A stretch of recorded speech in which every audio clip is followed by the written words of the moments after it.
ачих үйлчилгээ. Хотоос гарах, хот руу орж ирэх үед автомашин унтраад асахгүй болох асуудал жолооч нарт цөөнгүй тохиолддог.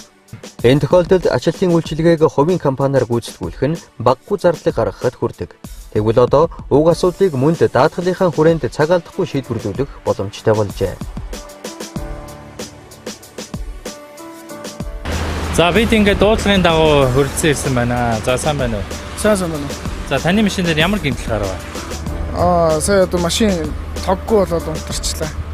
Тэгэд ямар ч даатгалаа дуудаал одоо ачуулаад зогсож байна. Монирэ даатгалын гол онцлогийг нь бол харагдлаа л да тий. Машина иж бүрэн даатгалчихна. Тэгээд хэрвээ янз бүрийн юм аваараас дэрсэл одоо асан тохиолдолд ингээд тэр үеж тэгээд давхар үнэгүй авчиж чинь гэсэн үг шүү дээ тийм ээ. Тэр нь бол ингээд үнэгүй л авч ийн гэсэн үг шүү дээ. Тэрнээс нэг өөр бас нэг ажил дууцсан бол бас нэг доотлон 60 мянга гээд эхлэх байх та. Одоо даатгал хийх монирэ даатгалд одоо тэгэл даатгуулсны хавьяал гарч байгаа шиг.